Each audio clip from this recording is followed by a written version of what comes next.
And it's something that I knew about him shortly after I met him, because for whatever reason he shared it with me. Because it was you. I felt comfortable. Yeah, and relatability, so I appreciated, but just being on this journey, I realized that the people that have the most horrible fucking background stories or, whatever it may be, are usually like the biggest fucking sweethearts and the nicest people. And I think so Chris Karloff would have hired you guys. Totally. Oh yeah. Hell yeah. Yep.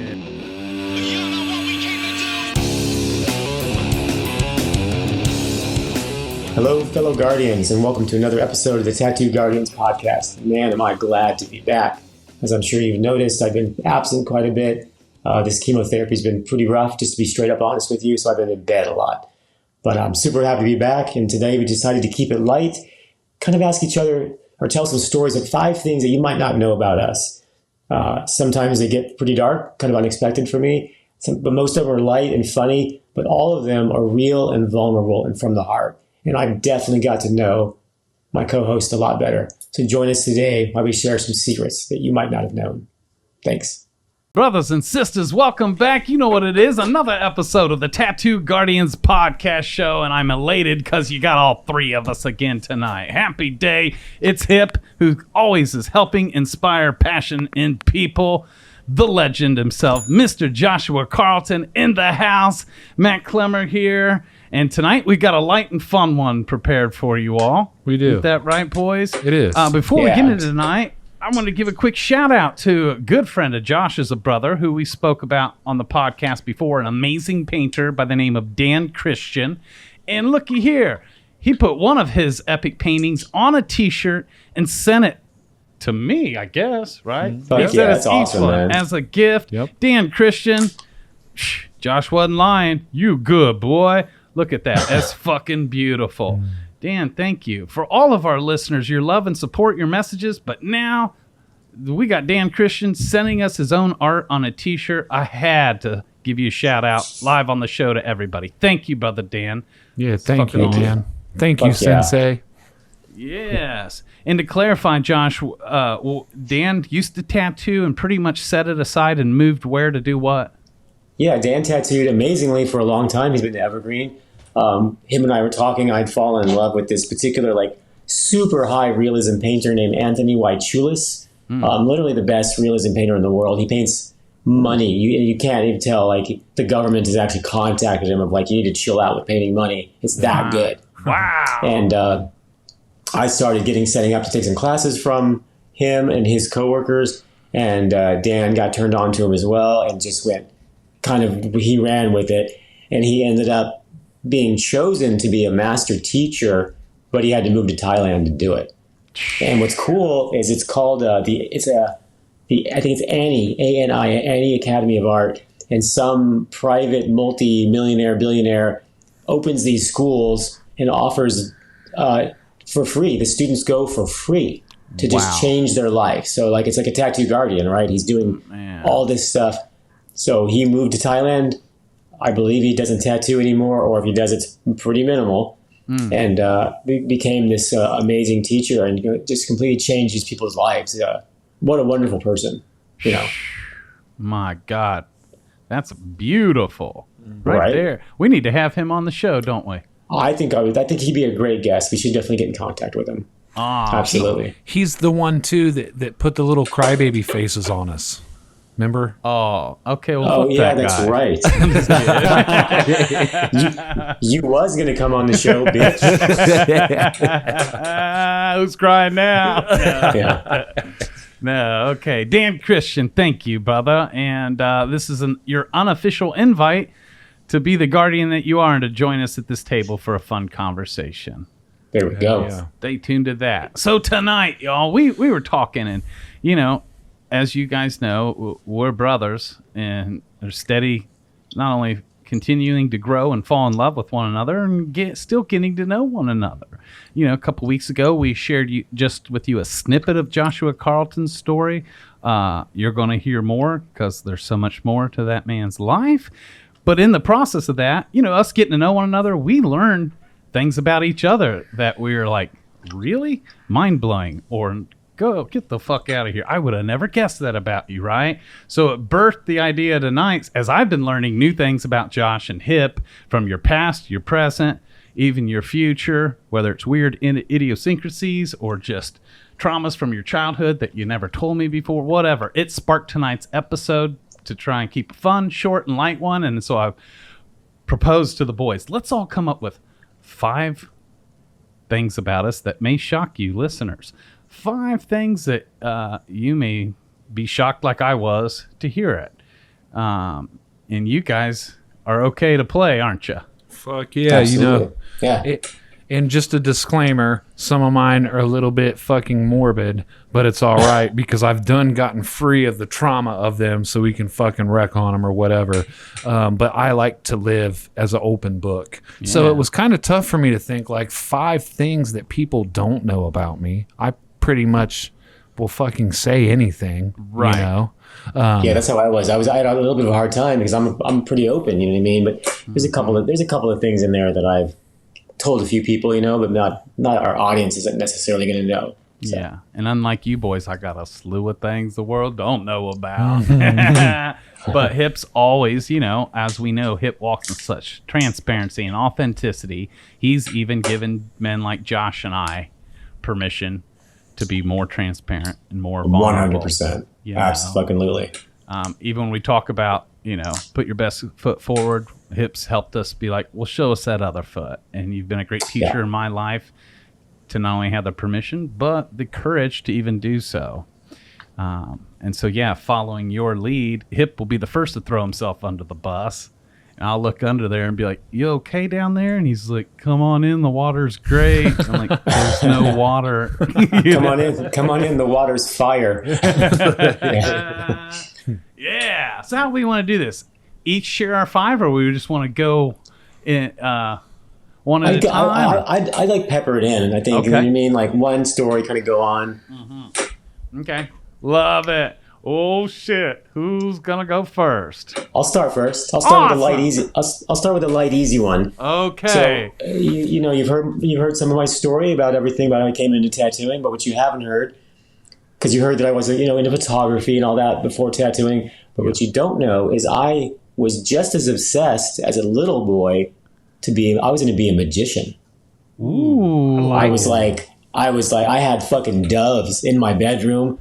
I wore top hats like out in the public and embarrassed my parents. Oh. I was down to be the great Carl Teeny. Oh my God! Yes, yeah. Go ahead. Well, I was just gonna say I shared that same dream with you. I had begged my mother for different tricks and learned them and studied them. We would go to Barefoot Landing in Myrtle Beach, and there was a magic shop.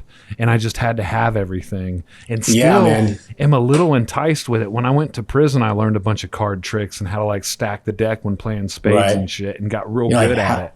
You should have got good at escape. Right. No, I still have a little bit. Like up when I go to Las Vegas, they have magic shops because they have those badass magic shows. And that little kid in me comes out, and I'm like, I got to go in there. And like nowadays, I'm more drawn to like the nostalgic. They'll have like Houdini's handcuffs, you know what I mean? They're really expensive. And I'm like, man, I kind of like to have that in my house, But as obsessive as I am about everything, I would spend hours on this trick called cups and balls, where you would put this little yellow ball under some cups or a cup, and kind of like the 3-card Monte, you had 3 cups and you'd move them around and the ball would disappear and there'd be 3 balls. And at the end, there was a baby chicken. Ooh. So like, because you had like a little yellow fuzzy ball. So like at the very end was this grand reveal of a little fuzzy chicken. Wow. And it blew people's minds, I'm like 11, 12 years old, but I just constantly all day long, I would actually palm a quarter in my hand all day just to like get so used no matter what I was doing, I had the quarter palmed, even though I wasn't doing a trick, right? Just so I was so natural with it. So I said I had doves, right? So like, I'm this little kid and I'm practicing these dove tricks where I pull shit out of a hat and the dove would fly around and come back and land on my arm. Well, this was a particularly hot day and I had my ceiling fan on, and I'm sure you know where this story's going. Bird flew up into the ceiling fan, which was named Houdini, by the way, not the fan, the bird. And did not die, but it fucked him up. It fucked him up bad, and I felt terrible. And that's kind of where I started. Like, maybe I'm not a magician, you know. But it was in my heart, man. So like, your boy could have been a magician instead of a tattoo artist. So, dude, that's fucking great. I love this. I love this. I would have never known. yeah. Especially with you. I heard you were the prison magician. Mm-hmm. They told me. Yeah. I mean, they told me you could make dicks disappear. Like right? that. Watch me put this in my mouth. Not funny. It's gone. No, but yeah, I did. I loved magic tricks and the little fuzzy ball. And then, like, the sleight of hand, I always appreciated it because as a kid, it's magic. But then, like, occasionally you would learn a trick or two, but then the thing was, like, practicing it to perfection to show it. And I enjoyed that because it was like, I don't know, I guess the inner thief in me was like, you know, what can you get away with right in front of people's eyes? Oh, so totally. I can see that. Very appealing, you know, and being able to flip cards behind your hand and then back. Yeah. I loved... So you'll hear me talk about tattooing, and I'll talk about seeing a tattoo that's so beautiful. It makes me feel like a kid. Mm-hmm. That's what magic made. You know, when someone would do a really great trick as a kid, I was like, that feeling, it's the same. Right? When someone whips their shirt off and they've got a bad piece and it's just jaw dropping for like just a moment in time, it feels just as powerful. Yeah. You know, so I really love that. I really love that. Yeah. I'm a very nostalgic person, so I don't know. I like going back to my childhood, and tattooing will definitely take me back there sometimes. It's awesome. I know a few tricks still, but like it's kind of like jokes. You know what I mean? Like I got a ton of jokes, and you go in and you forget them all. Right. Like I know parts of tricks now. I don't really remember too terribly much. And it's not like riding a bike. Like you can get rusty real quick. Yeah, I couldn't. If I palmed a quarter now, you'd be like, "Why does your hand look so stupid?" What do you mean? What's up, guy? What's up, guy? Yeah. What are you working on today? Love it. What's one on your list, sir? So, until I was about in third or fourth grade, I used to get completely naked to piss in public too. Yeah. Now I know most little boys. I would drop my pants down to my ankles to pee. I actually saw a little boy doing that recently, and it just. What about when you see an adult do it? Sean King used to tell me he'd go into the bathroom, like a public restroom, and there'd be like grown men doing that shit. Jeez, now, I've not seen that, and I'm sorry to interrupt you, but like, holy shit. But I did the same. Yeah, I pulled them down to my ankles, but you got naked, totally naked. Shirt off, everything, socks, everything, would stand by a urinal. So if you had to go real bad, you're like, oh, come on, fuck. Well, and you know, I grew up in the country, and I was the baby, so my brother and sister were already like almost. My brother was out of school, and my sister was getting ready to graduate high school. Meanwhile, while I'm in like second, third, fourth grade, like going to school, and after first grade, I got kicked out of normal school and went to a behavioral school. So when you would go to the bathroom, you had to go with friends, and the teacher had to stand outside the door and let 2 in it or 3 in at a time. And I realized that it wasn't normal when I got picked on and made fun of and had to fight kids and shit because like I was the kid that got fucking asshole naked while he was taking a piss. Why do you think you did it? Do you have any clue what made you? Man, that's a good question, but I'm sure some of my other secrets that I'm going to reveal might give a deeper idea of that. The funny part to me, because so many little boys drop their pants to pee up through kindergarten, maybe through first grade. You know, I remember ending it in kindergarten. The funny part to me is you went all the way through fourth grade. I kept that shit going. I wish I would have done it till I was a freshman. You know how much pussy I'd have got? Like I'm the master. Uh-huh. Wow. That's I'm gonna try it. I'm gonna try it tonight. Just to like I said, I like nostalgia. I'm gonna bring it back. Yeah. Well, I'm gonna do it all weekend at 2:08. I was gonna say you guys should do it together at 2:08. Album cover. Yeah. I'm gonna tattoo all weekend. Fucking dick out. Love it. Okay, Matt, okay, what you got let's keep for it rolling. us? Since you guys are going back in time, I'll pull one off the list from being a child. when I was in first grade. I was the only boy and the only white kid in the National Michael Jackson Lookalike Contest. What? Yep. That's That's weird because amazing. I didn't even know that. Yeah. So growing up, even from a little, I loved music and, into dancing. And dude, I remember 3 records that came out, Josh, and we're similar in age, almost like the same fucking week. It was Michael Jackson's Thriller, Beat It had just hit the whole world. At the same time, Footloose came out. Oh, yeah. And Boy George came out. All 3 of those So that would have been Karma Chameleon, right? Yep. Yeah. Yeah. That hit, the movie Footloose hit, which was all about dancing, and then Michael Jackson hit the planet, and I was such a fan, and this, that I had like all the gear and practice dancing in the mirror, the glove, the jacket. The glove was the most important. Dude, for sure. And I'm in first grade, and I got my mom taking me to the hair salon to get full-on perm nets because I wanted my hair curly like Michael's and styled it and everything. Now I'm a first grader. This competition was like, they were full-on grown adults and 12th graders. I remember the news was there, and I remember being bummed that I didn't win until I saw who won, which was like a senior in high school who actually looked spot on like Michael Jackson. This was when Michael was still black, by the way. You know what I'm saying? Right.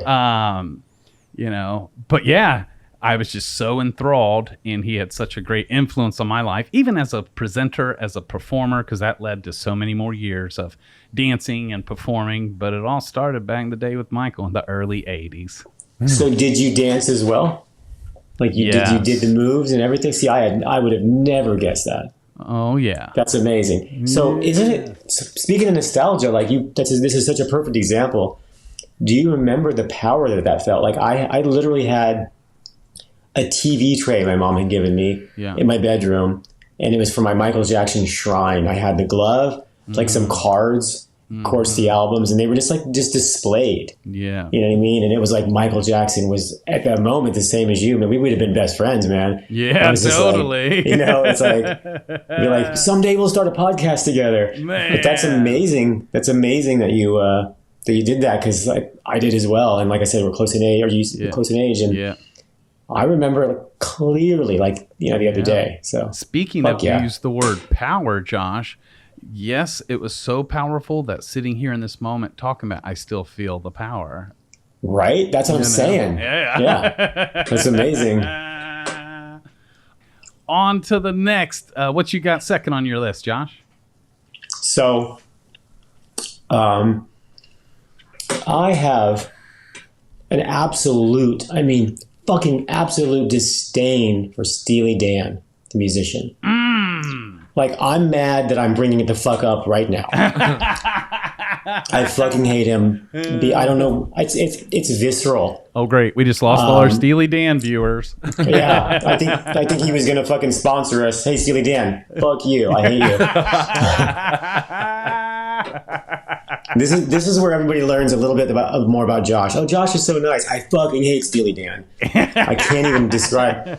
I'll never forget the day I discovered him. I was getting him picked up, and this was like later in life. I was getting picked up to go to a tattoo shop by St. Mark's brother, Monty. Shout out to Monty, amazing tattoo artist, St. Mark's brother. Yes. And he was playing this fucking music, and I remember the song was called "How About a Kiss for Your Cousin Dupree." And if you listen to it, he's talking about making out with his fucking underage cousin. Wow. And if you think about it, in his 70s era, there was a huge plethora of these bands. Like, they always talked about being on the road. They were always rambling, whatever the fuck that is. They talked about picking up underage. It was so gross. But we're probably going to lose some fans because they're going to fucking love him. The name is so stupid. It's named after, you really don't like him. Oh, fuck. And I fucking told this to Riley when I met him, and he fucking sent me a goddamn year-long subscription to like the Steely Dan fan club of the month. So I'm getting emails every fucking month. Riley, thank you. You know, pretty fucking brilliant fucking move. But yeah, they're like, oh, he's named after a vibrator, and it's like that's even more fucking stupid. Yeah, right. Yeah, Well, I that hope you makes choke on your sense. fucking Steely Dan dildo. Fuck you, I hate you. Well, our viewers don't know, but Josh made Hip and I sign a contract when we just started the Guardians, and there was a clause in there about Steely Dan. No, I'm just playing. People will go to their concerts in droves. Oh, fuck it. Disgusting. I So fucking hate awesome. Hey, in the vein of So- tonight's topic, so glad I would have never known that about Josh. You know? it. I don't know if I hate anything more. I just hate it that much. Wow. I'm like physical. I'm mad right now. He got him a fucking Somebody year else fucking go. subscription. I'm mad. Shit, we gotta end the show. Fucking Steely Dan. Eat a dick. Fucking vibrator name. Yeah. That's a good one. No, It had me thinking, like, is there a band that I fucking just hate? And it's like, no, there's songs that I do. I can't think of any offhand, but Let's join me on the fucking hate for Steely Dan, man. We'll fucking take him down. You know. Oh, that's good. That's good. okay, I'm going to go south. So when I was 2 or 3 years old, my biological father, that was still in the picture, would take me out to this road in Jamestown, Ohio. It's called Hefner Road, and it's got some S curves to it. And then there's like a Civil War cemetery. Later on in high school, we would call it Reefner Road because we would just go out there and smoke weed and party. But at this age, he would put me on his lap and he would give me shots of vodka. And I don't remember being drunk or getting drunk, but I know over a long period of time, I started getting a knot on the side of my head that was growing out. And keep in mind, to the listeners, this was the 80s. So the doctor eventually found out through blood work that I had a detrimental amount of alcohol in my system. Wow. And found out that was the cause of the knot coming out the side of my head, because my father would take me out in the morning and sit me on his lap and give me beer and vodka. And you're Wow. 3. 2 to 3 or 4, because he left shortly after that. I don't know why either. Like, why would my mom get rid of a man like that? But yeah, so he would take me out there really young. And I remember we would go to the local grocery store, which was called Jordan's at the time, and we would get these, he would get me little candies, little sugar babies and sugar daddies, and we'd go out there and sit, because, so, you know, my mom partied and he partied, but he took it to extremes. It actually killed him later on in life. He died from alcoholism. But he would sneak out and drink, and to be responsible, he'd bring his son with him, but then he would give me alcohol too. Wow. That's crazy. It is, and it's like, thinking back at that, like, was it instilled in me then, or was it just like a genetical thing? Because Right. That was my first kind of question. Yeah. right, and it's like, when I think about it, like, I don't remember liking it. I remember seeing, like, through my eyes, sitting in his van, knowing where we parked. Like, if we went there now, I know where we parked at, but I don't remember, like, if I liked it or not. But, you know, I mean, you're giving 110 vodka to a 2-year-old, so Yeah. that's probably, I can remember what happened before that, but then, you know, you black out after that. I'm shocked you remember anything from that age. Right. You know? Yeah. And it's funny that I can remember it, because talking about it, I know it's traumatic. It had to have been, but it doesn't feel traumatic, you know? Really? So, yeah. Like, you feel like you got closure on that. right. Or, you know, the only reason I'm saying it's traumatic or could have been traumatic is because of what I've learned later. You know, I know Sure, that, like, sure. yeah, you give a kid alcohol, that's a fucked up thing to do, and it's not right. Yeah. That's the only reason I know it's traumatic. Other than that, if I would have never learned that, I would be like, oh, you're not supposed to do that, you know? So, Yeah. Damn, man. Thanks for sharing that with us. Fuck. Yeah. Yeah, dude. Whoa. Yeah. Told you we was going to go south, but it's cool. Okay. You can make fun of me. This is why I don't do lettering, because of things like this. I just never learned to spell good, and it could be probably because I was getting drunk real early when you were 2.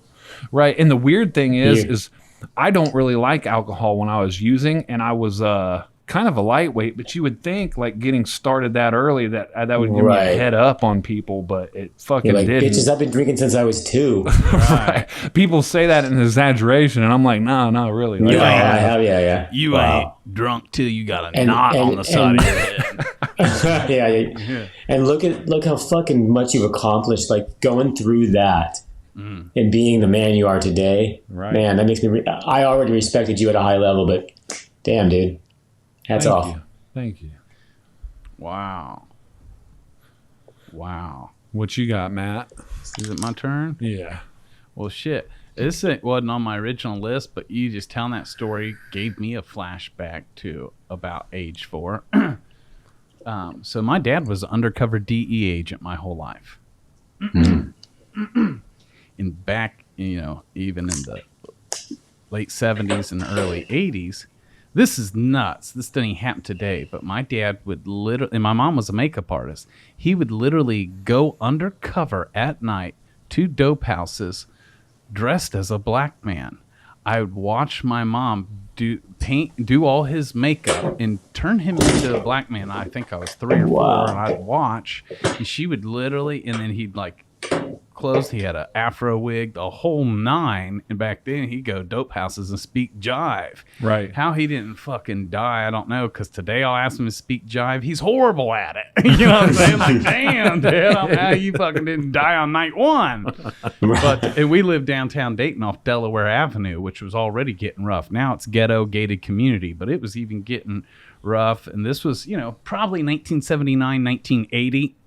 And I remember shit went wrong with him on the streets. He got lost from his partner, ended up breaking free and running home on foot. And our house was closer than headquarters or whatever. And I remember waking up in the middle of the night to all this ruckus, probably hear my mom, and she's cleaning him up and she's wiping blood off of him, right? And I just remember sitting there looking, and he's got a knife stuck in the back of his leg and he has no clue.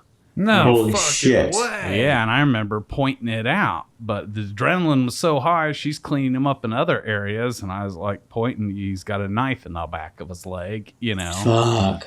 So that was kind of weird, Just a little bit weird, yeah.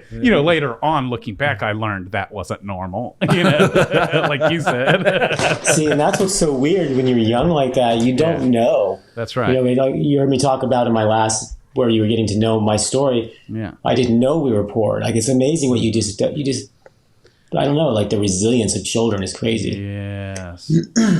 Wow. Yes. You just got your dad canceled, Matt. Man. Oh, shit. That was my first thought, actually. Right. Well, if we're going to go down this kind of path, I'll share something a little dark myself. Let me take a drink real quick here. Oh. So when I was 11 years old, my mom and dad used to go to auctions all the time. They can you hear about people like buying storage units now, right? Stuff like that. Yeah. Well, they would have these big auctions, like these giant warehouses full of stuff. Yeah. And they'd let us go in and kind of just look at it so you could be prepared to bid on it. You couldn't really touch it or see much of it, but my dad liked to buy stuff and like clean it up and resell it. So I remember this super clear. I was 11 years old, and I liked to go with my parents because even then I liked antique type of stuff for some reason. I've always been into old furniture and just older stuff. Mm-hmm. So it was me, my mom, and my dad. That was it. Well, I knew one of the reasons I also liked to go is that Jack in the Box was like a block away. Yeah. And I loved the chicken strips at Jack in the Box. So I was like, I'll go with you. Can we go to Jack in the Box? My mom was like, no problem. Well, usually my mom and dad and I would walk together. Yeah. And this was in a really, really sketchy place of Phoenix, Arizona, just bad part of town. Mm. And my dad was super interested in this couch, and he didn't know when they were going to auction it off. So I'm like, I'm hungry. And finally, my mom's like, I'll just take him. So it's just me and my mom. We're walking, and I remember these giant cockroaches and I'd never really seen like homeless people, out and about. It was late at night. it was just kind of scary in general. But I see the big lights of Jack in the Box, and I'm ready for my chicken strips. But I also have to pee. So I go in there, and we order the food, and I just say, Mom, I need to use the restroom. And I just go to the restroom, and it was one of those areas where you basically open one door, and when you open that door, there were two more doors. One was for females, one was for men. Yeah. And I went to open the men's door, and it was locked. Okay. So I just came back out really quick, and the guy behind the counter was like, that was quick. And I was like, oh, there's somebody in there. And he's like, no, there's not been anybody in here for like at least an hour. It's been pretty dead tonight. Wow. So he's like, I'm like, are you sure? And my mom's like, well, you got to go. So go ahead and go. The food will be ready when you get out. So I go back in there again, and I jiggle the handle, and he's like, motherfucker, I'm in here. Somebody inside, sorry. Somebody was inside there, and he just cusses me out. You know, and I'm only 11. Yeah, right. And he fucking flips out and yells at me and screams at me. So I'm like, okay, shit. So I come back out, and I just am like this ghost face, and I'm like, there's definitely somebody in there. Yeah. And the guy's like, really? God, he must have been there for at least an hour then. So I go sit down with my mom. I eat my chicken strips, but I'm like, I have this bad feeling. I'm just terrified. I can feel something, you know? All of a sudden, this man comes in the door, in the front door of Jack in the Box, and goes straight to the fucking restroom. Doesn't even go to the counter. And I'm like, oh, fuck. So when he goes to jiggle the door, naturally the guy inside the fucking bathroom thinks it's been him fucking with him the last 3 times. So now he fucking opens the door and beats the fuck out of the guy. For like, this guy's just walked into the bathroom and has no fucking idea what's going on. Well, the guy happened to be black, and the only reason I'm saying that is because the guy was shouting the N-word over and over and over at him again. The victim comes out into the lobby. Like, there's nobody in the restaurant at all except me, my mom, and these 2 guys. And I'm sitting in my booth, and I'm just fucking terrified because they are feet away from me. And the guy picks up a fucking chair and bashes the guy over the head with it, which breaks the leg off the chair, but it leaves this fucking screw sticking out. And he just fucking starts stabbing the guy, just fucking in the neck and everywhere. He's just fucking killing this guy, literally right in front of me. I try to run. My mom grabbed me because she didn't want me to get out in the middle of it. Yeah. Well, there used to be these like stained glass windows, but like, so you'd have your booth, and then you'd have like, almost like how COVID is today with the plexiglass, but it'd be these beautiful stained glass windows. Yeah. The guy, one of the last hits, when he hits the guy with the fucking chair, the guy lands on me, and my head goes back through the fucking window. I smashed the fucking stained glass window with my head. Wow. And it knocks me out, and I slide down the fucking seat, and I bash my knees up on the pole under the table, and I'm just crumpled up under the fucking table. 11-year-old kid, just witnessing this guy get almost beat to death. Yeah. He did survive, by the way. Wow. And then I had to go back. The cops came back to the fucking auction after everything, and I had to be drug out and identify him. And I'm fucking terrified. I'm looking right at him in the back of the cop car. He's like, is this the man? And I'm thinking of him just showing up at my house and killing my whole family. Yeah. So I'm like fucking, and finally I'm like, yes, you know. Yeah. And it turns out they caught the guy 2 blocks down the road at McDonald's. He was apparently fucking hungry after he peed, you know what I mean? Or no, I guess I'm getting confused, sorry. Yeah. But anyway, he had a gun in his pocket too. He had a gun. I remember they kept saying gun, right front pocket. Never pulled it out. Thank fucking God, right? Yeah. But I witnessed this guy get beat fucking half to death at 11 years old, and it's never really left me. It's made me extra cautious with my own children, and like, let me go. You know, when they want to go somewhere, like my daughter's about to go to college on her own, and like, I know we all have to like give up, and I'm like, I'm nervous. I'm worried about her. You know what I mean? Shit happens, you know? Yeah. So yeah, that's some crazy shit that happened to me. Wow. Man. That was fucking intense. Yeah. The screw specifically, like it all happened in so slow motion, right? Like half of it felt like a dream. You know, like when your body does weird things during this, when crazy shit happens. And I just remember him just calling him the N-word and just fucking stabbing him at the screw. Jesus, that's and I was terrible. just like, fucking stop it, you know? Yeah, terrible. Yeah. Man. My God. So yeah, hope I lighten the mood. And have you ever gone to a Jack in the Box sound? I fucking still love Jack in the Box's chicken strips. Yeah. Which you don't see those windows anymore. They took them out immediately across all of the Jack in the Boxes. Wow. Because of this incident. Yeah, there was a lawsuit and everything. But they tried to say that they came out and tried to help us, and nobody did. And I don't blame them. These are kids working behind the counter, Right. you know. Yeah. Right. But it wasn't their fault. The guy had gone in the bathroom and he was just doing drugs, just fucking in there shooting up whatever it was. That's what he was doing. Yeah. So that's why the guy didn't know. He'd probably been passed out in there for a while, and there was the cocaine in the toilet, they said, and so all kinds of crazy shit. Wow. But this poor guy that walked in, man, this guy literally walked in, had to pee. Jeez. He just walked into fire, you know. Man. So somewhere he's on a podcast telling a story about some fucked up kid that made him get his ass beat. Man. This He's like, fucking kid didn't even help me. This wannabe magician, Steely Dan hating motherfucker, you know.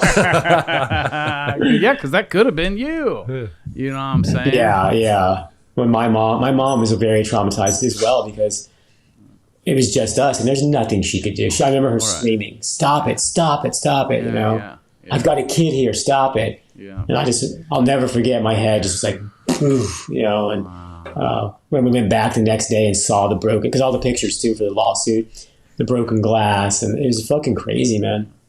It's times like that it makes you almost wonder how, if at all, did that play into your art down the road? Because you've done some dark That's funny shit. that you said. Yeah, it's funny that you said that because I do have this fascination with like bloody tattoos, and it doesn't really fit a lot of. If you know me, it doesn't necessarily fit me. Yeah, right. But you're right. I'm very drawn to some of these dark elements. Absolutely. Yeah. So it had to have done something. You know? Yeah, and I'm glad you asked that, Matt, because even in the most horrific events to whoever, the smallest of innocent of a child, if we remember that life happens for us, not to us, like what were some of the pros of that?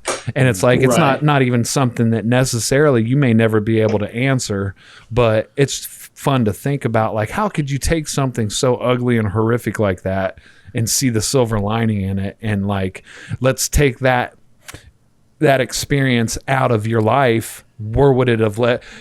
Because that's a defining moment. Dude, we're talking about an artist, not only is world renowned, but at one point his face and art was on bottles of ink that was meant to emulate blood. Yeah. True. You know? Yeah, that's so interesting to know, like, had that not happened, what would I be doing? Would I be a different artist? Absolutely. Or would you be fucking serving chicken strips at fucking Jack in the Box? Like, who knows? Or the story just goes to tell you. And he fucking is the biggest Steely Dan fan ever. My story was just like, so I went and I ordered chicken strips and they were delicious. So go ahead, Matt, I'm done. Woo, man. Wow. Okay, I think it's your turn, unless have you thought of one, Mike? Okay, so this is a guilty pleasure of mine. And it's weird that I'm actually embarrassed to even say it. Well, you already talked about your pants down, though. That's right. Well, that's no big deal. Yeah. You know, I know. For real, this is a moment where you're even embarrassed or scared to show an ugly foot moment. Yeah, a little this bit. Might be a first. Yeah, because even when I get caught, I try not to get caught doing it on my phone, but I absolutely fucking love and will go down rabbit holes watching cyst and pimple popping videos. Oh, that's so weird. I like, as soon as you started saying that, I knew you were going to say that. I've met several people. Sean King and his girlfriend will spend hours watching. I don't get it. They fucking gross me out. It's something about getting that fucking infection out, or like if and I've had acne, pretty much my whole life, and it's like I can't stand whiteheads, blackheads, and they'll do videos of like old men where their fucking nose is like filled from blackheads, and I just love seeing it get cleaned. I knew Matt was gonna my god, I love it. And you're the type that's actually eating while you're watching. Oh yeah. Or like I put on Steely Dan, pull my pants down, and just fucking go down the rabbit hole. Yeah. Fuck yeah. Well, like that Dr. Pimple Popper, I love that shit, dude. Yeah, when that first came on, you're all, oh shit. Well, and here's the thing, like it happened, like I didn't seek it out. It just was like, oh, the next video on YouTube, and I watched it and I found myself like very intrigued. Does Megan watch it with you? She will, but if I think that she can see me watching it, I'll just fucking flip off, not be watching it and wait till she goes to sleep. Right. Wow. That's interesting. I bet you some of our listeners are going to chime in that they do it too. It seems like relatively common. I know it's like a TV show about it.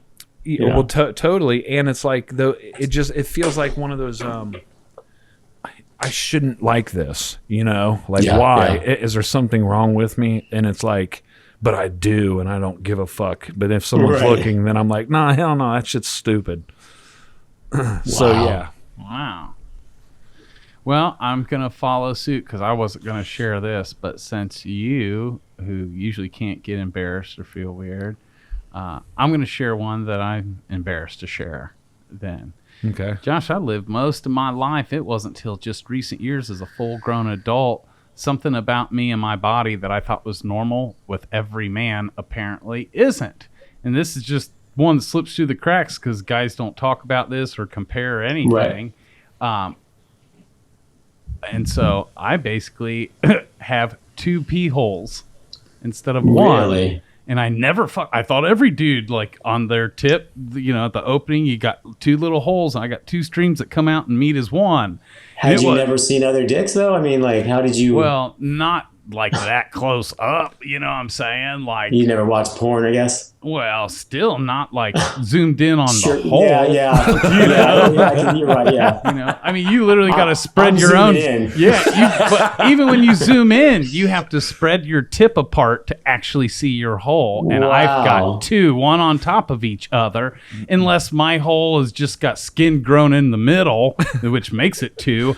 I don't fucking know. And you said 2 streams. You got 2 streams come out. They both work. And join as one. He's got a piss flap. Yeah. But crazy thing is, apparently my bass player has it too, and that's how it came up joking in band practice one day. And my bass player also has 2 pee holes. What made me realize it wasn't normal was my own identical twin brother looking at me like, what the fuck? Like, no, Matt, that's not fucking normal, you know? And so in that season when I learned about it, it did cause me to go and ask a bunch of guys, and apparently no, like everyone's got 1 hole, you know, except for me and my bass player. That's fucking awesome. Bet you guys didn't know that. when you're teaching TBM, it's like, well, Matt, tell me what certifies you to be a master? Why should I say to you, dude, I got 2 pee holes. That's right. I don't know what else to tell you. I got 2 pee holes. Right, dude, man. You and Todd look identical. Man. Well, hang on. Look at this. How do you tell the difference? Right. That's One how of these is doing his own thing. That's how our teachers would tell us apart in high school all the time. That's right.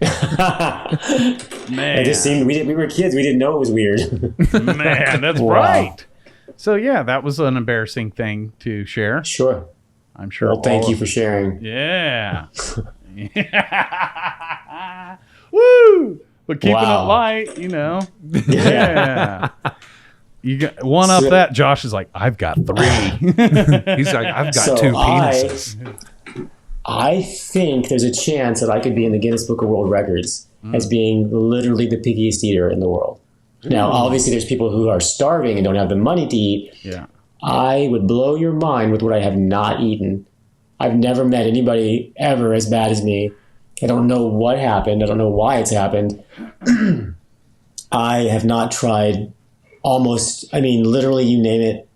I tried ketchup for the first time like 10 years ago as a dare, and I barely put a French fry in, like just barely even touched it. Wow. Just to like fuck everybody up that knew. Wow. And I've never eaten a tomato. I've never had I took a bite of an apple twice, I think, in my life. What? This is probably why I have cancer, by the way, kids. I just tried, I just discovered Gatorade. This is fucking amazing, by the way. Oh. Like, I've never had Gatorade my whole life. I've never had a salad. Never had a fucking salad your entire life. Fuck, never even a fucking nothing. No bite, nothing, ever. I eat You probably heard me talk about chicken strips a couple times. Yeah. When I was younger, I really pretty much ate chicken strips. My wife is an amazing cook, and I ventured into. I love steak, but I'm just discovering foods. My version of steak at first was super well done. Yeah. And it wasn't really steak, you know what I mean? And now I'm eating medium rare steak, but I would never put sauce on it. Everything grossed me out. I know, Matt, you kind of have a problem with feet, right? Yeah. It kind of gross you out. Oh yeah. All these liquids in food, they fucking gross me out. And so you go to this expensive steakhouse and they put a demi-glaze sauce on it or whatever, or wine reduction, whatever. Sure. And one time, they fuck it up all the time. I'm like, don't put anything on it. And they fuck it up all the time.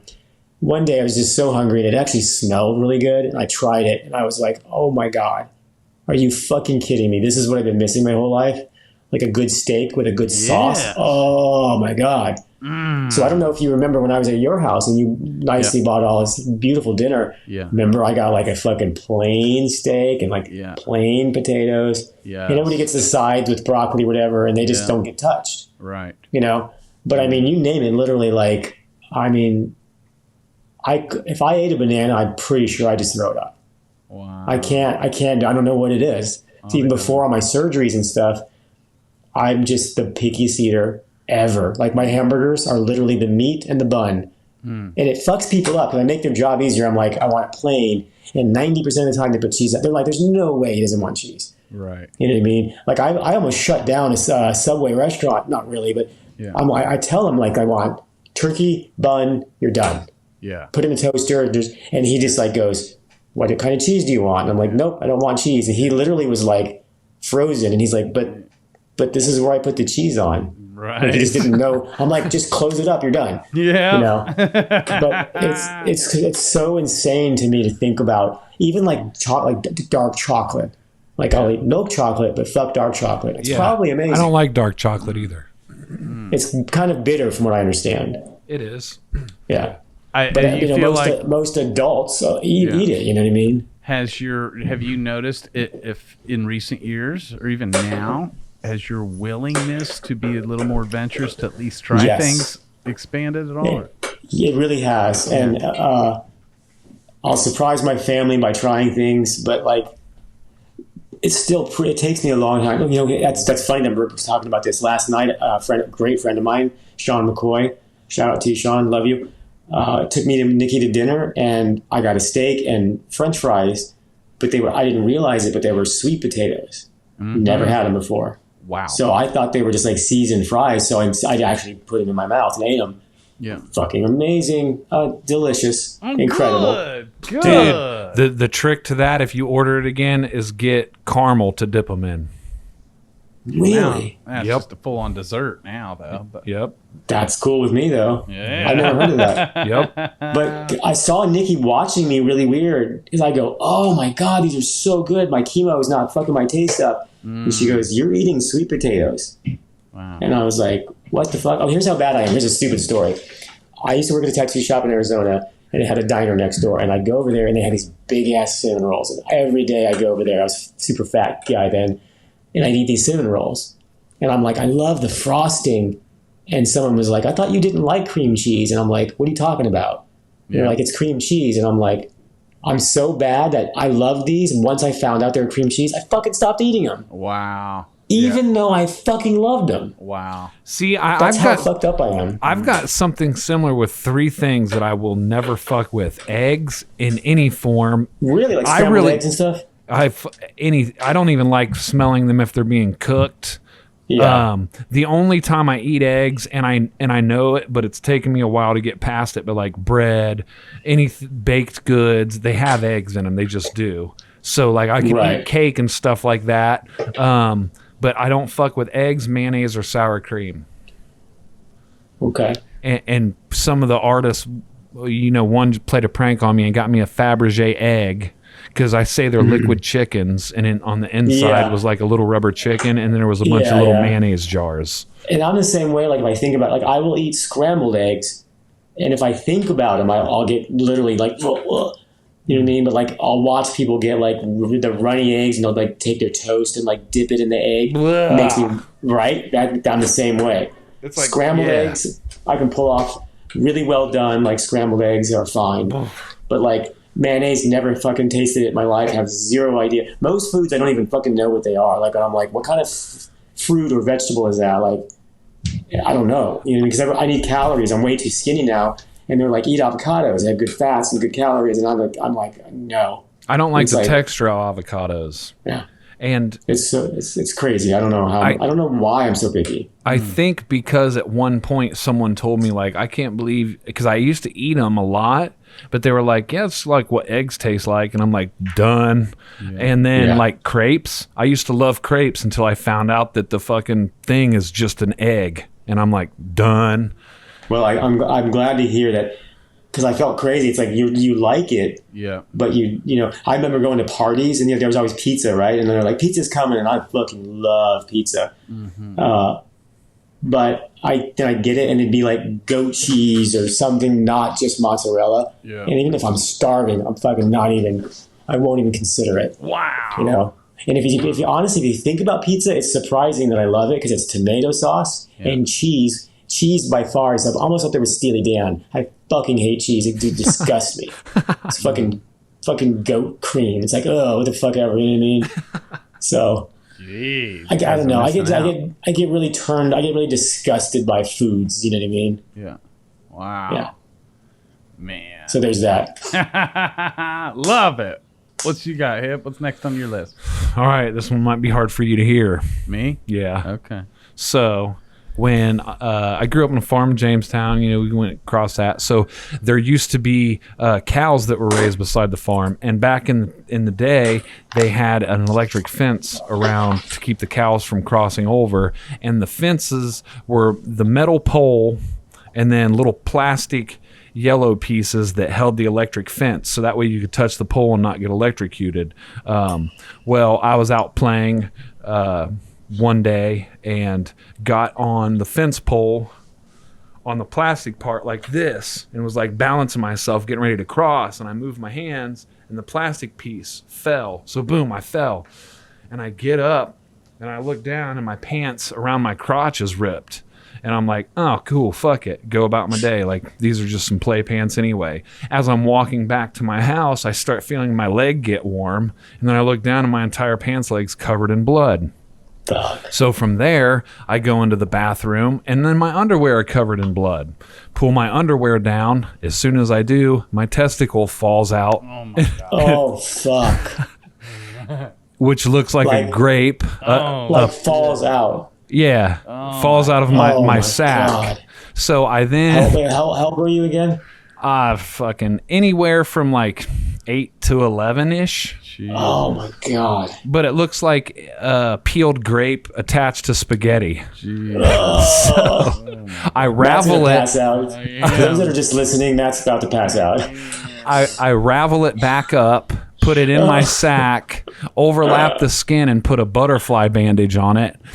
Go over to my mom, and I tell her, I'm like, Mom, so my neighbor's name was Scotty. I was like, Scotty had a friend that was playing on a fence and like ripped his sack open and it fell out. Will he have to get stitches? And my mom was like, bathroom now.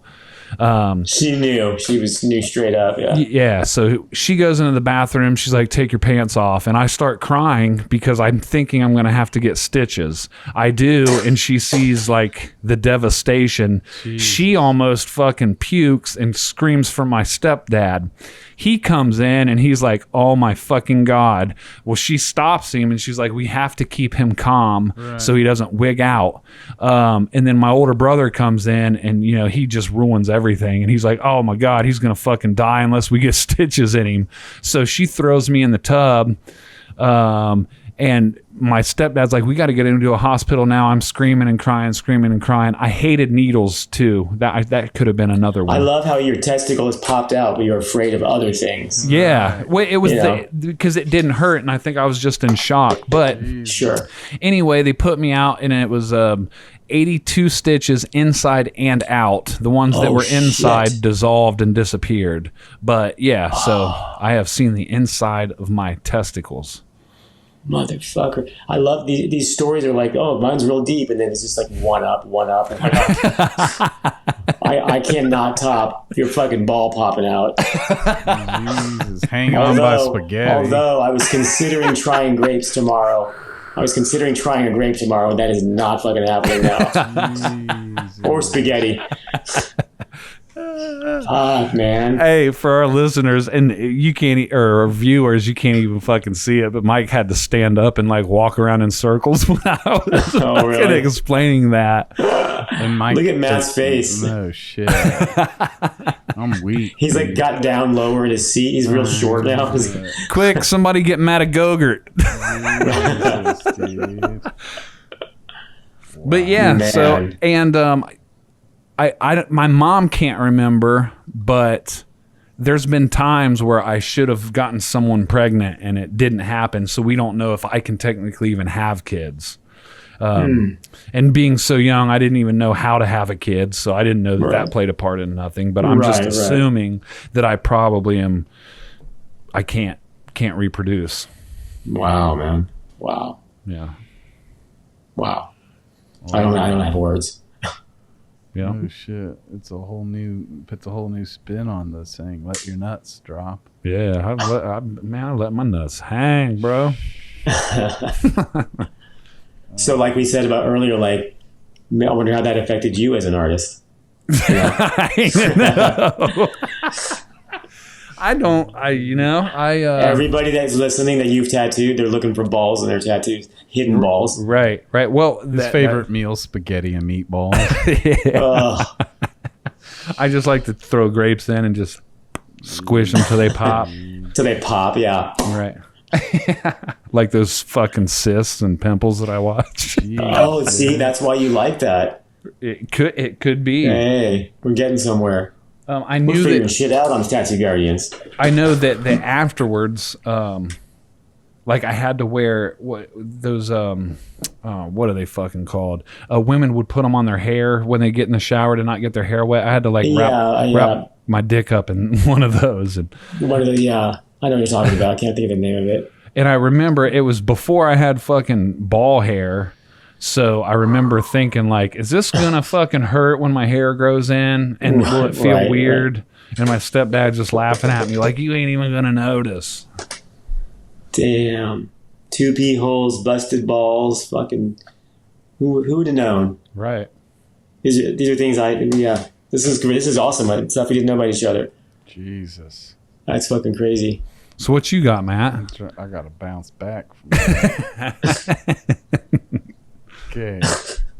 I've never shared that with you. Fuck no. I literally watched Matt change completely. Yeah. He's just fucking powered down. Yeah, I had to play a mental game not to pass out on that deal. I'm still feeling a little lightheaded. Now, as you know, like as a lot of my close friends and stuff know about that, and like it's a rec thing. But for the masses and the audiences, nah, totally. And it's funny that I be more embarrassed about the videos that I watch than that, because a lot of people are just like, you get teased about it in school and shit. Do you even have a dick? Like, do you even have balls? Do you have scars? Man, it's been so long since it's just one of those things that like I've forgotten about. And if I do, I would someone else would have to be like, oh yeah, I see it, because I also, for my next one, Matt may not like either. That's okay. Man. But it plays into that because of a scar that I have, and I know people notice it, but I always forget that I even have it. Right. It's part of you. Wow. Well, something that you listeners and viewers may be shocked to hear about me, especially since, we're all entrepreneurs, businessmen. I have a coaching program called Tattoo Business Mastery, right? That I'm a high school dropout. Never finished high school, and I moved out. I actually got my first tattoo in a trailer when I was 15, and my dad kicked me out of the house for it. Now, I went and asked if I could get one, and he said no, and he told me, if you do, he came hard with me, saying, if you do, you can't live here no more. Well, that told me I just need to hide it, and I hid it well while it was healing. Once it healed, one day I forgot, and he kept his word and he kicked me out, and I went to live with my mom. But by the time I was like, anyways, after my junior year, I decided I was done. Mom signed papers for me to be emancipated. I dropped out of high school and actually toured the Grateful Dead for like a year. And what did you toured with him playing music? No, more like just the scene and the connects and making connects. Right. And then before you know it, I'm running truckloads of marijuana for Steely Dan. I fucking quit. Fuck this podcast. he just smuggled it all with cheese.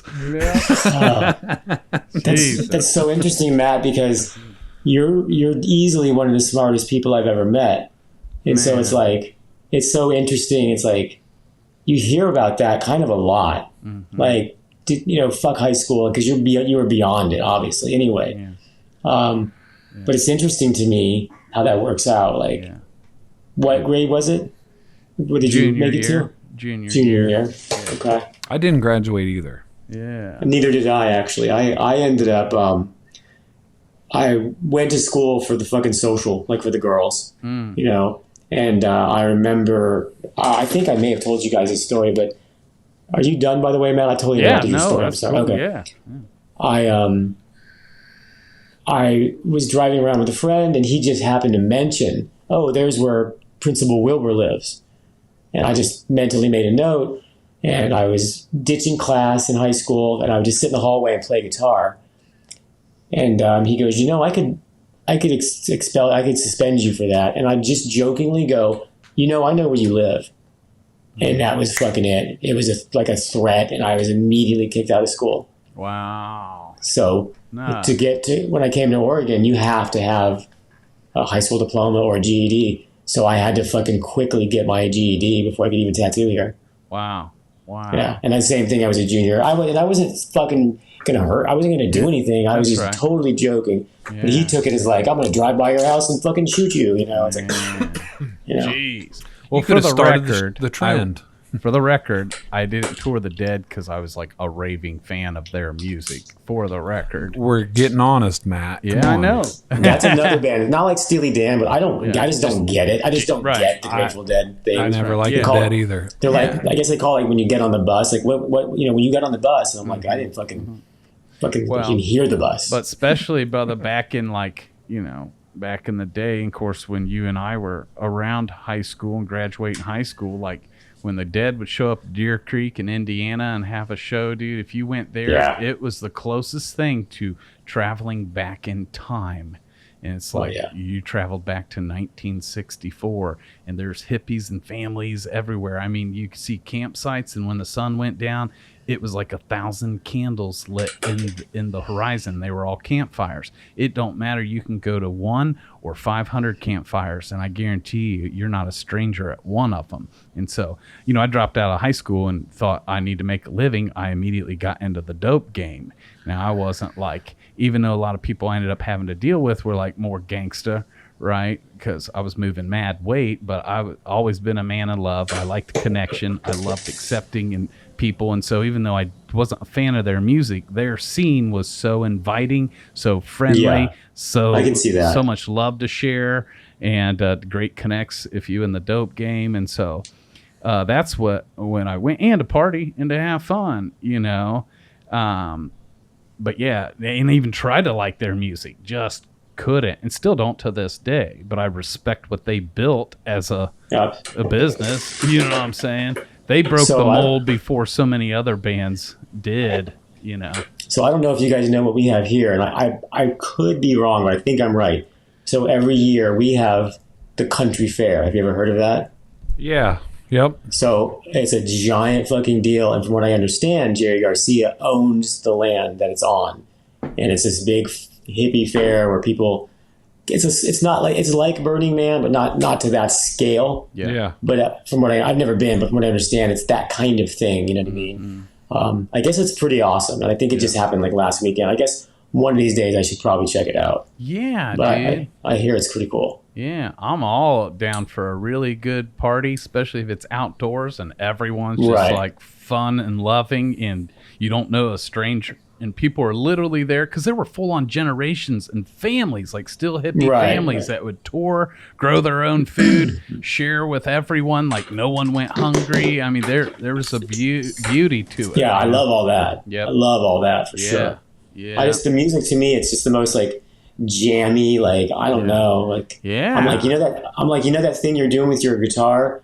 Could you not do that? Right. 1,000 times looped over and over, you know. I'm trying to enjoy this acid trip, but now I'm about to wig because of your guitar riff. You know, like, Right. Again, I'm losing so many listeners with two we fucking, all are. yeah. Matt's like in the fucking center of the drum circle with some bongos and patchwork pants and a fucking drug Yeah. rug on. That's We're like, what's the another weather thing. I like? never dressed like the scene. And I know I got dreads now. Back then I didn't, and they weren't inspired. you Matt's know. walking around looking like a human hacky sack. Maybe that's why I always Yeah. try and...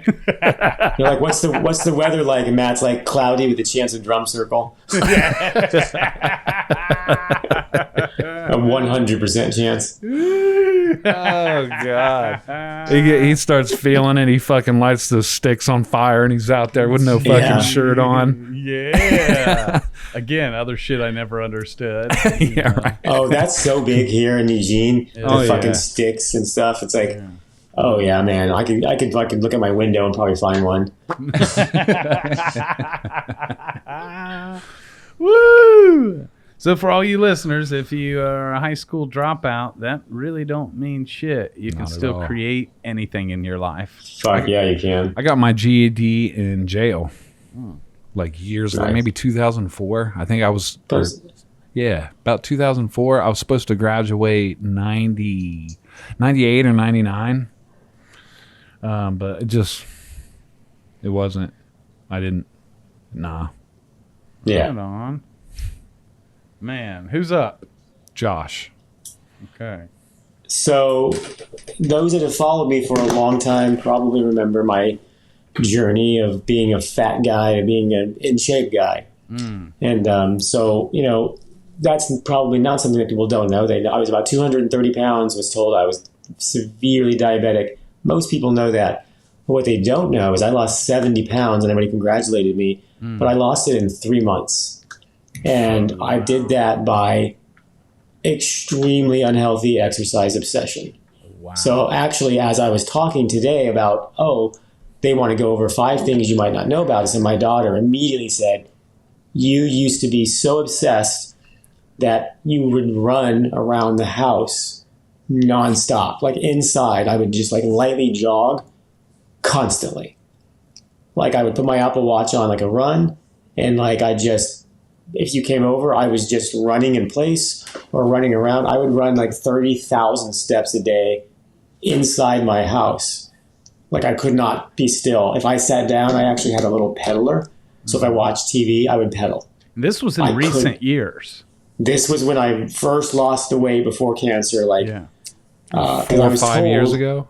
Yeah, I was told. Do you remember how dramatic it was when you saw me? Because it was only 3 months. It was like I was fat. And then like 3 months later, I see Hip at a convention, and I'm fucking skinny. Yeah. Like I'm literally wearing size small T-shirts. Man. And I didn't even realize my obsession until they talked to me about it literally 2 hours ago. Wow. That Wow. my daughter was worried about me, and Wow. I would stay up until 4 or 5 in the morning exercising, and I would get up at 7 in the morning, 2 hours, 3 hours later, and immediately exercise. You know, it started with the 10,000 steps on your watch, Yeah. and I just would fucking destroy that. Wow. You know what I mean? Jeez. And yeah, it was like an obsession, kind of like I just couldn't not do it. I couldn't stop. To the point where I was considering taking the pedaler to work and tattooing and pedaling at the same time. It got that bad. Yeah. That's crazy, right? Yeah, it is. But it's because I was told, type 2, that's controllable. If you lose the weight and this and that. And I was terrified. My A1C was like 11 or 12, which is, super high. They call it they call it slow suicide, basically. Man. And so once I started seeing results, Yeah. and then I discovered something called Zwift. I don't know if you guys have heard of that, but you take your real bike and you put it on a roller, basically. Okay. And so you're in your house and you can ride your bike in place. Wow. But it's connected to a TV, Yeah. and there's a program called Zwift, and it's basically like Instagram or Facebook, but everybody's on a bike. So they're all doing this just like me, but we can talk to each other. Well, there's group rides, there's races. It feels incredibly real. Like when you get right behind somebody on a bike, it's called drafting. So you can actually you can pedal less and get as much energy, you know what I mean? Because they're kind of blocking stuff. You actually get that in the game. So they gamified this. So I would ride my bike like 100 miles a day. Man. I would just be gone. It's like, where's Dad? Take a guess. You know what I mean? I started racing. I started winning races. And it just became, every time I just got a new accolade, I just would go harder and harder and harder. And it became like, even talking about it now, I look back and I'm like, it was super unhealthy. Wow. So most people don't realize that. They realize I lost the weight, but I did it literally in 3 months, and then I just couldn't stop. And now, ironically, because of cancer, I'm fucking too skinny and I can't gain weight. So I can't even fucking do the bike. My doctor's like, don't get on your bike. Have this milkshake. Wow. Wow. So it's been a weird ride, no pun intended. But yeah, absolutely obsessed with exercising.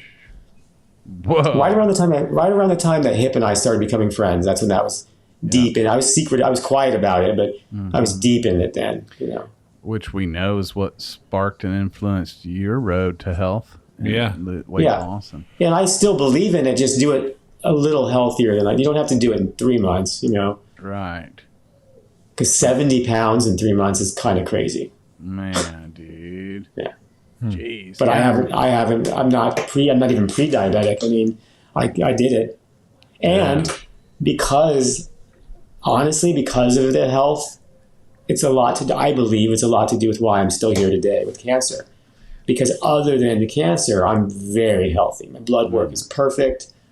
I get my blood work done every 2 weeks because that's when I get chemo. So I'm very aware, of everything, and it's all tip top. So that's a good feeling to know that I have a better chance than a lot of people, right? Because I'm not overweight. I don't have other diseases. You know what I mean? So, but yeah, I might not have realized that about me for sure. No, we did not. I love it.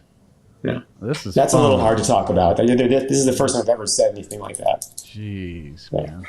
Well, I've got one that I'm really ashamed of still, and there's still a lot of guilt and shame attached to it, even though I'm not the same person, but it's still something that's scary to even let people in on that ain't super close. But so at one point, once I was an adult, I was sharing this with a therapist, and they basically told me that I had psychopathic tendencies and that my grandmother was my out on that. And what led them to that conclusion is because at a really young age, being out on that farm and the baby, I would torture animals alive. Through things that serial killers do, like letting them scream in agony and remove parts from inside of them, or break cats' tails and swing them around and bash them on trees, like horrible shit. And it's funny and embarrassing to say because I don't like killing insects. I will fucking wreck my car before I kill a raccoon or a possum or anything. I'm just so all for life. But I used to torture animals to where I would get my ass beat by my stepdad because they would catch me. My brother would catch me cutting up frogs while they were alive. And so one day, I was out at the farm and I had a BB gun.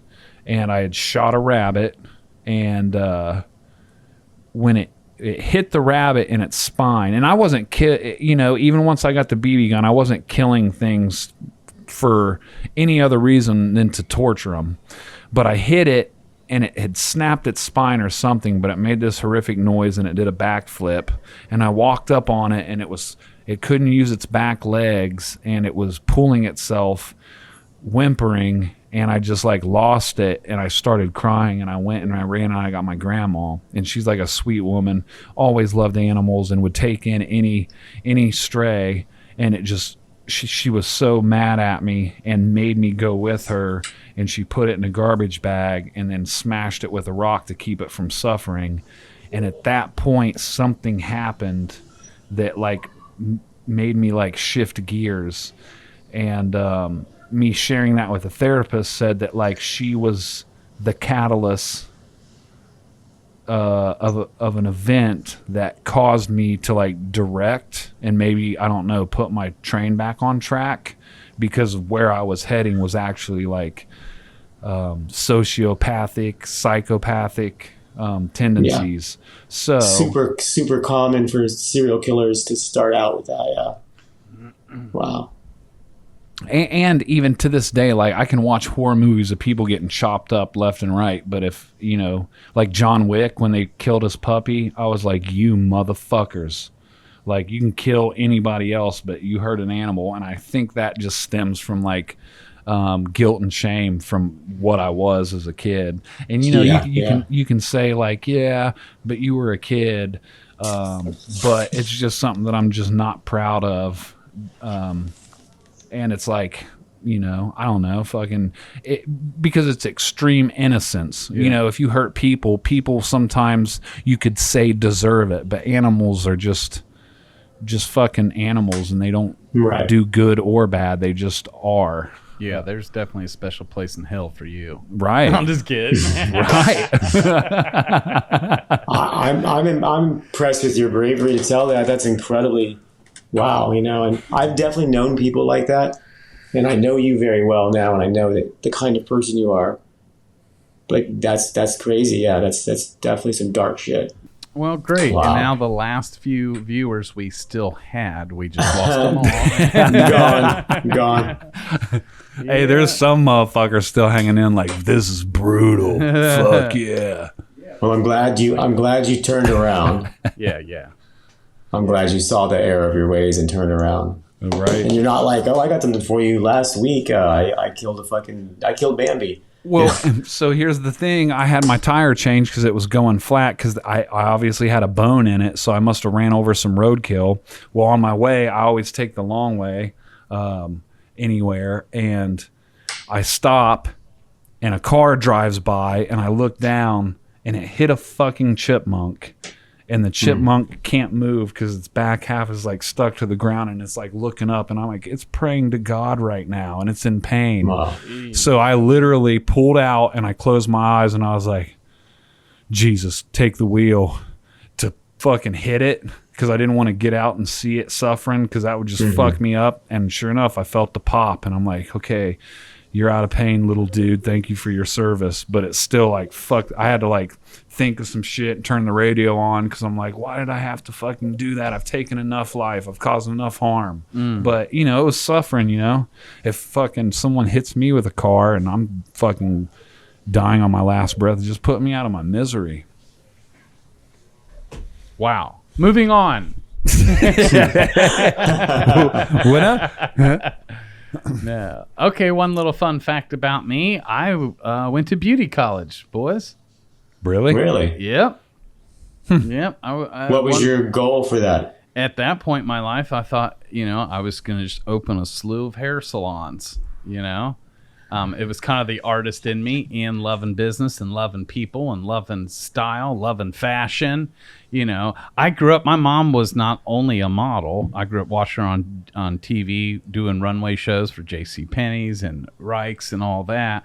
But she also owned what was called Looks Modeling School and a modeling agency. And I grew up with her all through the 80s with models, doing runways, pageants.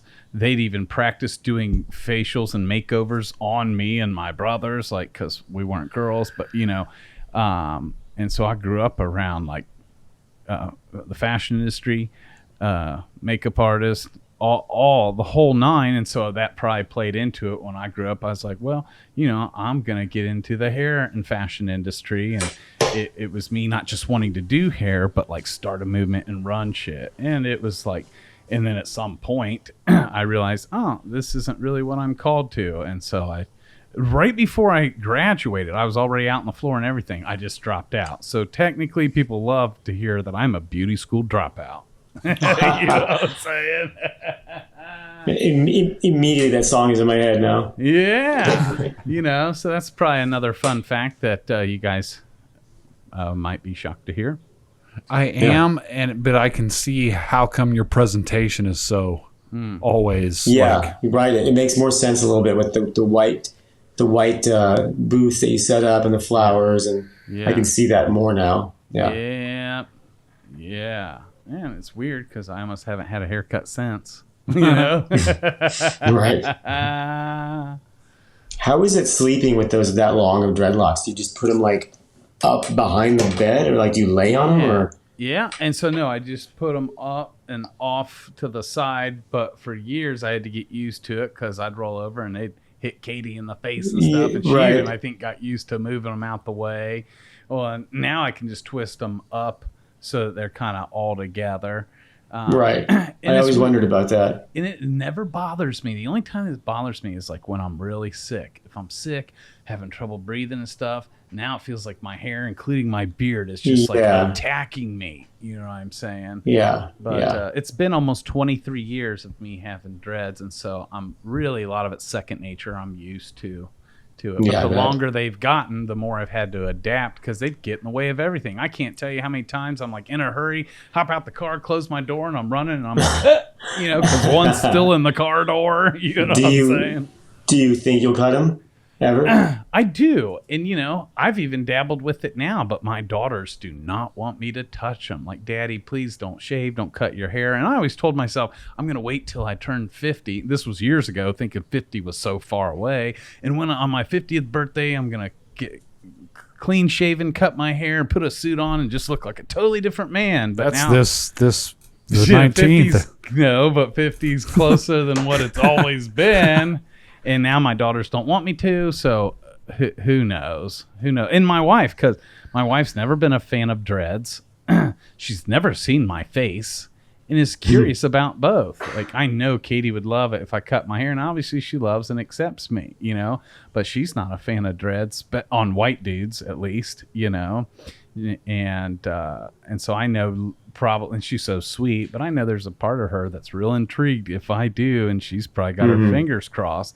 Now, she loves me through and through, but yeah, when you have something this long, it's part of my identity. Even when I used to go to shows, even at the Massachusetts show, they didn't remember my name. They just remember the dude with the dreads and the suit, you know? Yeah. So who knows, man? It'd be interesting if you just showed up one day on a podcast and be like, what the fuck? And I've thought about it, you know, and have to get over my own fears, because there were a time where I thought like shit would change. Obviously, my whole presentation, my look would change, and would it be like losing some of my power? And of course, like people like my wife and my twin brother Todd is like, Matt, you're not your hair, you know. Which I get it though. I can see that. I can see like the fear of losing. When I lost my beard, it fucked me up. My beard was not even close to your length. Yeah. But when the chemo took my beard away, if you go back and watch the videos, I'm hiding behind the microphone. You know what I mean? Yeah. I hated it. I fucking hated it. Yeah. Well, and you didn't have a choice in that. You did look good, but that's like if I just fucking held him down and cut his hair now. Like, you didn't have a choice. Right. Yeah, man. So good. So that was just a quick fire one. Beauty school dropout here. What you got, Josh? So I think this is my last one. I've got a huge fear of holes. Like, it's actually a real thing. It's called trypophobia. So I'm going to send a picture to Mike that he can post up. But it's like... so you're real scared of my dick then, since I got two? Yeah, you got two holes? Two fucking holes, yeah. No. So like an example would be like, so I was putting our trampoline together, right? It's got these little holes in it where these pieces come together. And we bought it at a garage sale, and we didn't realize it, but there were bees inside of the metal tubes. So I'm putting this together, and a bee pops out of one of the holes, and it like makes me want to throw up. The thought that the holes with something inside of it going in or out, it's fucking gross to me. And there's a video of a frog that births its baby frogs, and they live inside of holes in the frog's back. Wow. And so there's this video with like 50 little baby frogs popping in and out of this frog's back, and it will fucking destroy me. I'd rather listen to Steely Dan. Like it'll throw me. It'll fucking. It's so gross, and I guess it's common. You can look it up, and all kinds of people. I discovered it when I was in. I remember I was in like daycare when I was really little, and just seeing the inside of a kid's ear. Like just at the right angle, and I was like, "Oh, that's fucking disgusting." Even though I had the same thing. So, if any of you listeners out there have this, let me know. But like, I know it sounds weird, but it's just the fear of holes. I don't know. It creeps me the fuck out. Wow. Super short one, but you ever heard of that before? No, it is interesting. I've heard of HA, Holes Anonymous. Yep. Yeah, I'm just playing. But no, dude, that's fucking nuts. Wow. Yeah, it's gross. If you look up trypophobia, I think that's the way you say it, which doesn't make sense to me. Maybe it's triphobia, but it's the fear of holes, and there's definitely not just me. Wow. It's a lot of people. Yeah. Jeez, dude. Love it. Mike, did you think of one to share? Okay, he's just enjoying. Okay, he's like, I'm not going down with these fuckers. Mike's already trying to get a job at a new podcast because this one's over. Yeah, he's like, this is our last episode for sure. And he's got a dog, so he's like, I can't keep doing this. Man. Okay, you got a couple quick ones? Yeah. I like... Try not to scar us for life. I'm just kidding. I don't know if I still like it because I haven't done it for a very long time, but I used to like eating cat food in the packets. I did that too. Really? Yeah. I ate cat food, yeah. I used to hide behind so I'm taking this story away, I'm sorry. No. Real quickly, I used to get, my older sister did too, we'd hide behind the curtains in the window and eat cat food. Wow. Man. No tomatoes, but tons of cat Pickiest eater in the world. Never fucking had a fucking goddamn pear eating cat food. Sorry, go ahead. If it ain't Jack in the Box or cat food, I'm out. But no, the little packets of 9 Lives. So, and I like found... It's more like the wet food? Yeah. Well, not wet, like clumpy wet, Like but like... tuna. Yeah. Yeah, not like that. It was like... kind of like, you know how like Gushers, how they're packaged, or fruit snacks. Yeah. It was wet like that. So it was like still solid, but that shit was just delicious. And I found it out because I tried dog food, eating out of the bowl of the dog outside that was an outside dog. And I would always get in trouble for it. But I did like it. I also ate ants too, and the big fat black ants were good because they were... tart, very tart. So I would suck them up with straws and chew on them, and they were good. Wow. Goodness. But yeah, if you ever are shopping for cat food and you want to put this to the test, I suggest that maybe you try some 9 Lives, the little packets, because it's tasty. Yay. Nice. Yep, you're still inspiring people. Thank you. And Next episode, Matt and I are just going to like pay each other to just keep trying shit that we hate and stuff. And so the weird thing is that kind of cat food tastes like heroin smells. Whoa, if that makes sense. That's interesting. And if you'd like to put that to the test, Jeez. don't. Yeah. All right. Jeez. Was that the end of your list, or do you have any more? I thought that was 6, but I do have more. Yeah. I did 6 as well, yeah. Okay. I'm having fun with you guys because I know we put an hour on the clocks. We're at like an hour and 20 right now. I'm hoping you drop one that's fucking like people are not even going to believe it. With what? You know which one I'm talking about? Like the big one that, you know, the fucking... That one? I think so. Okay. Well, and since we've never really told my full story on the show, I'll just drop these two, which can be a segue, and we'll have another show where I'd like tell the story or why, but I'll just tell them now. There was a time where I was like considered a criminal and I was wanted. I mean, I was on the run for almost a year. Our phones were all tapped. My mom's house was raided. My grandma's house was raided. There was a whole search party after me. And back in 1995, I was looking at 25 to life in prison. Is that wow? That's it. Yeah. Holy shit. Yeah. And I was found guilty and should be dead or in prison right now and got a miraculous second chance of life. So, can I ask why? Yes, and that will be, stay tuned for another episode. But I will say that no one's looking at life in prison for doing anything good, right? But speaking to, like, yeah, we all have a past. And, you know, they say, you know, people don't change. Well, some do. And I think we're the proof of that. You know, yeah. I'm a completely different person today. And even, you know, what I was a part of in 95, I was still, you know, at my core, a real good dude, you know, still a lover. But, you know, I was young and dumb and did some wild shit and it got crazy quick.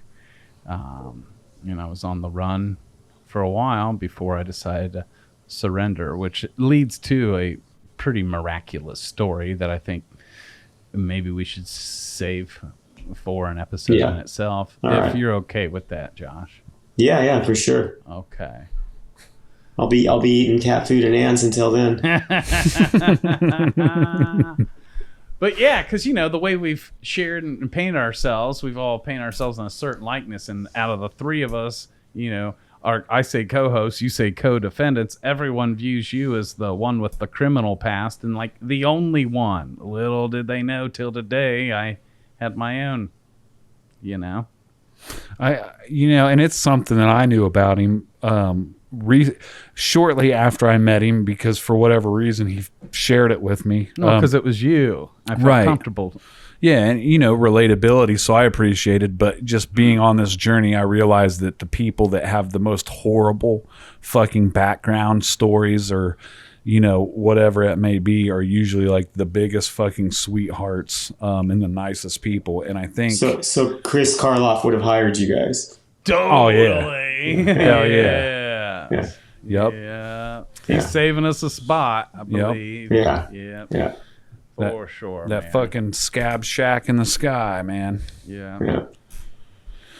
So but yeah, it seems like the people that have been through a living hell, either of their own doing or from someone or something around them, usually are the sweetest people because they just know the fucking struggle. You know, some of my most favorite people in life that I've ever met and still know to this day are people who've been through so much pain, abuse, so much trauma, but you'd never know it unless you knew their story because they chose not to be victims, but rather creative overcomers. And they are now light of the world. You know, all the while we've got people who ain't been through half the shit and are the biggest victims and complainers. But some of the people who've been through the most pain are some of the biggest lights and blessings today. You know, absolutely beautiful. Wow. Oh shit. Well, I definitely feel like I know you guys a little better. Yeah. You're giving me a lot to think about. I'm saying I feel like there's a sense of some of our listeners that almost could have gone without knowing some of that shit about us. Right. Yeah. I'm just fucking bummed because, like, man, I love food so much, and there is so much shit. Because I'm a pretty picky eater too, but like, there's some. Did you say you haven't had a pear? Never had a pear. Never had a peach, plum, grape. I had the green grapes when I was a kid. My mom would put them in the freezer or the refrigerator, so they were I kind of would like eat a little bit of them, but not many. Never had a purple grape. They've got blackberry. They've got cotton candy grapes now that taste like cotton candy. Holy shit. Yeah, they're delicious. Yeah, we used to go blackberry picking. The whole family would go blackberry picking, and they loved it. They'd eat them and make shit and make it in pie, and I'm just like, Dude, when me and Megan were in Oregon for Jeremiah and Thalassa's wedding, and we went on that bike ride, we drove all through Eugene, or through Springfield, through Eugene, and out to some lake And on our way back, we were getting lightheaded because, you know, we didn't think it was going to be that far out.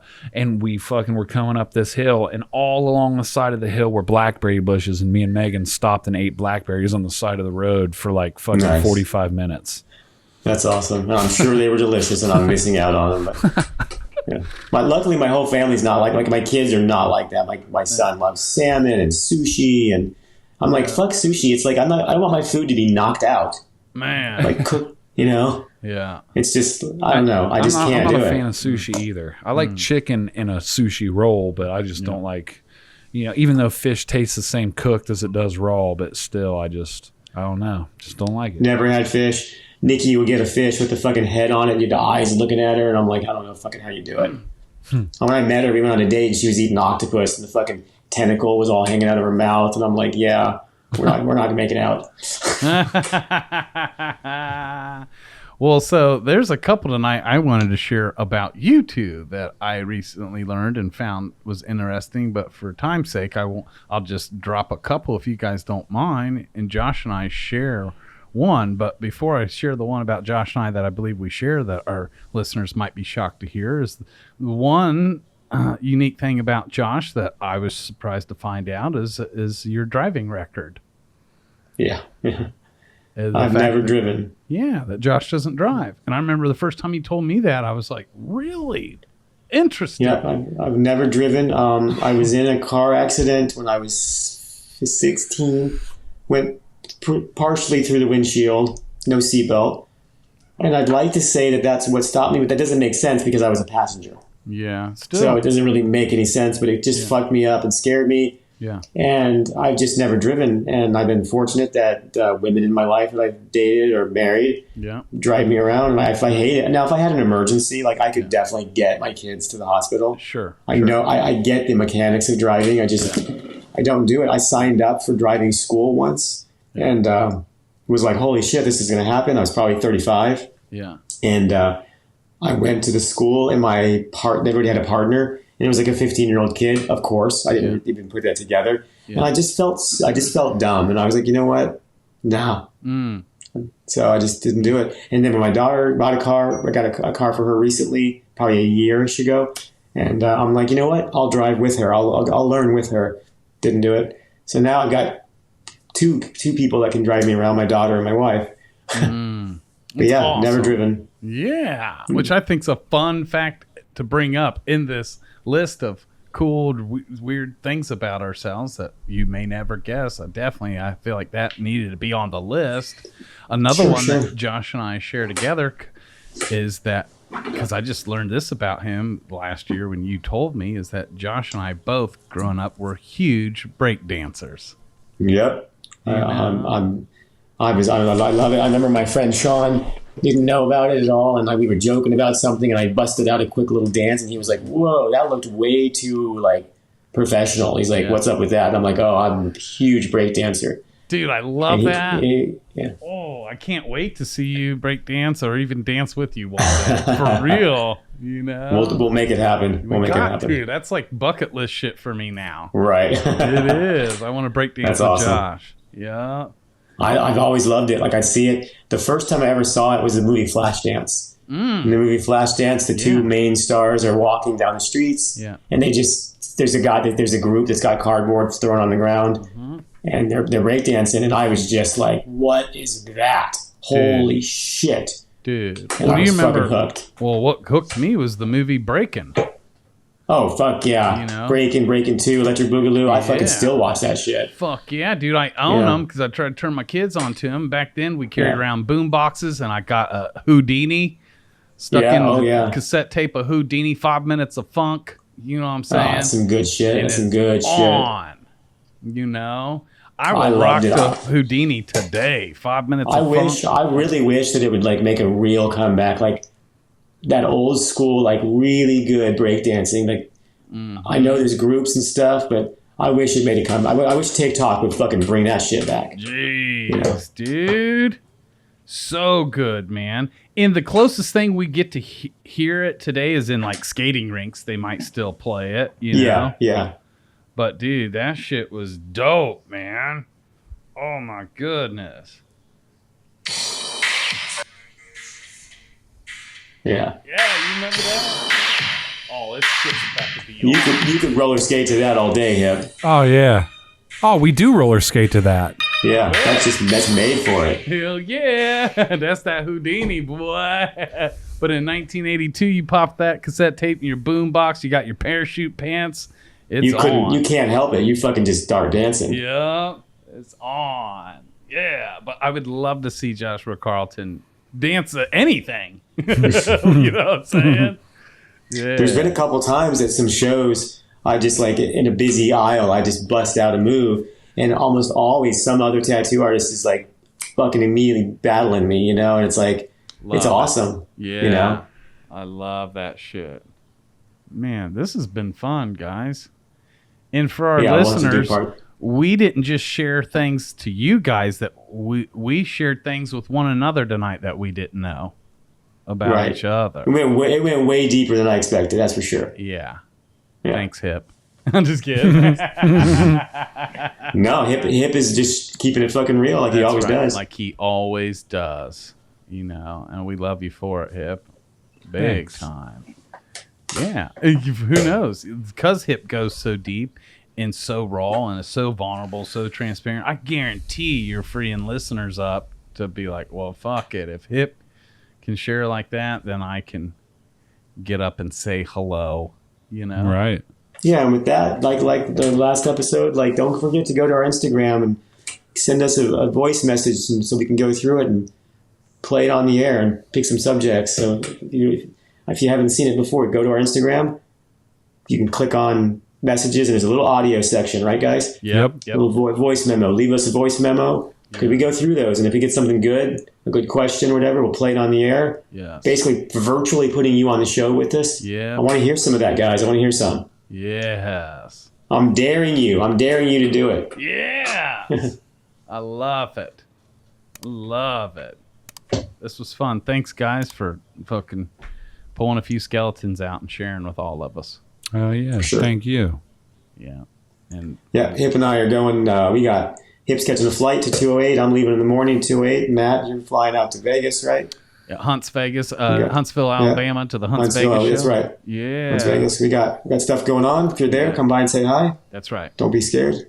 Don't be shy. Yeah. And we'll see you guys. Thank you, listeners. Thank you, viewers. Thank you for your love. Like Josh said, thanks for your voice messages. Send them. We're ready for them, aren't we, boys? We are. Yep. Love you all. Till next week, we'll see you.